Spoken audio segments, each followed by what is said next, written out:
पाकिस्तान कहे या फिर आतंकवादियों की फैक्ट्री, बात एक ही है।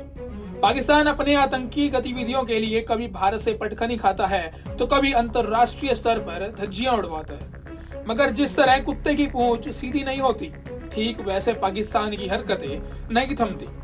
बीते 2 दिन पहले भी पाकिस्तान के ड्रोन जम्मू कश्मीर में दिखाई दी।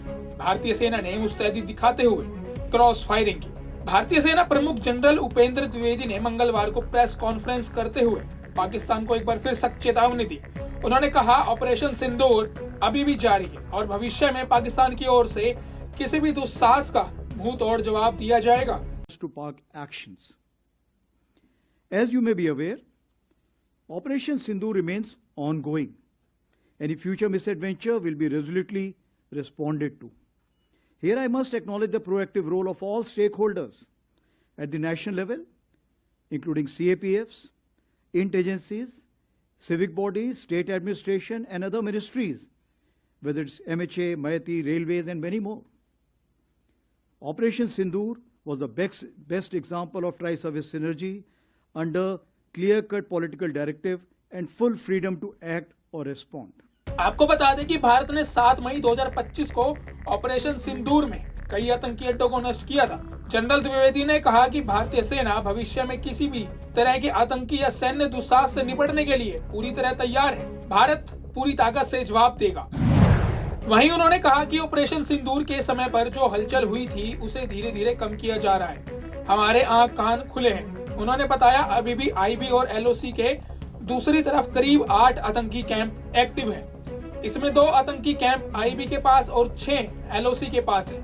अगर पाकिस्तान की तरफ से कोई हरकत हुई तो मुंह तोड़ जवाब दिया जाएगा। वहीं जनरल द्विवेदी ने कहा कि ऑपरेशन सिंदूर थल सेना, वायुसेना और नौसेना के तालमेल का एक बेहतरीन उदाहरण है।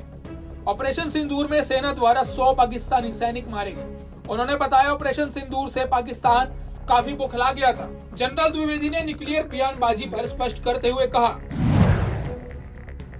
जहां तक न्यूक्लियर बयानबाजी की बात है, मैं कहना चाहूंगा कि डीजीएमओ के बीच हुई बातचीत के दौरान न्यूक्लियर पर कोई चर्चा नहीं हुई। जो भी न्यूक्लियर बयानबाजी हुई वह पाकिस्तान के नेताओं या वहां की आम जनता द्वारा की गई। हमारे पास ऐसा कोई संकेत नहीं है कि सेना की तरफ से ऐसा कुछ कहा गया हो। सेना प्रमुख ने जम्मू कश्मीर पर बात करते हुए कहा कि 10 मई से पश्चिमी मोर्चे और जम्मू कश्मीर में स्थिति संवेदनशील लेकिन कंट्रोल में है। उन्होंने कहा कि 2025 में 31 आतंकवादियों को मार गिराया, जिनमें 65% पाकिस्तानी थे। जनरल द्विवेदी ने कहा कि पहलगाम हमले के 3 आतंकियों को ऑपरेशन महादेव में मार गिराया था और अब सक्रिय स्थानीय आतंकवादी सिंगल संख्या में है। जम्मू कश्मीर में सकारात्मक बदलाव के साफ संकेत हैं, जिनमें मजबूत विकास गतिविधियां, पर्यटन का फिर से शुरू होना और शांतिपूर्ण श्री अमरनाथ यात्रा शामिल है, जिसमें 4 लाख से ज्यादा तीर्थयात्री आए। In J&K since 10th May, the situation along the western front and J&K remains sensitive but firmly under control. In 2025, 31 terrorists were eliminated, of which 65% were Pakistan origin, including the 3 perpetrators of the Pahalgam attack neutralized in Operation Mahadev. Active local terrorists are now in single digits. Terrorist recruitment is almost non-existent, only 2 in 2025.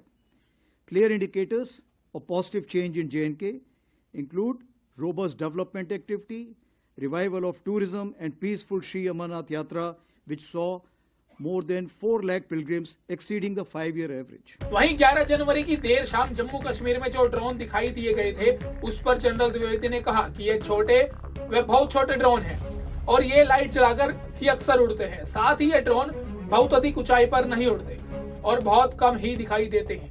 Army chief ने कहा, 10 जनवरी को लगभग 6 drone देखे गए, जबकि 11 और 12 जनवरी को 2 से 3 ड्रोन दिखाई दिए। उन्होंने ये बताया कि ये ड्रोन उनकी सेना के हो सकते हैं, जिससे वे हमारी सेना की पोजीशनिंग का पता लगा सके। बहरहाल पाकिस्तान की हरकत के बाद आर्मी चीफ ने स्पष्ट कर दिया कि अगर पाकिस्तान ने किसी भी नापाक हरकत की कोशिश की तो भारतीय सेना तुरंत एक्शन लेगी। साथ ही जनरल उपेंद्र द्विवेदी ने चेतावनी देते हुए कहा कि अभी भी ऑपरेशन सिंदूर बाकी है। फिलहाल के लिए इस खबर में इतना ही। देश और दुनिया की तमाम बड़ी खबरों के लिए देखते रहिए पंजाब केसरी टीवी। हमसे जुड़े रहने के लिए हमारे YouTube चैनल को सब्सक्राइब करें और नई वीडियो की नोटिफिकेशन के लिए बेल आइकॉन को दबाएं।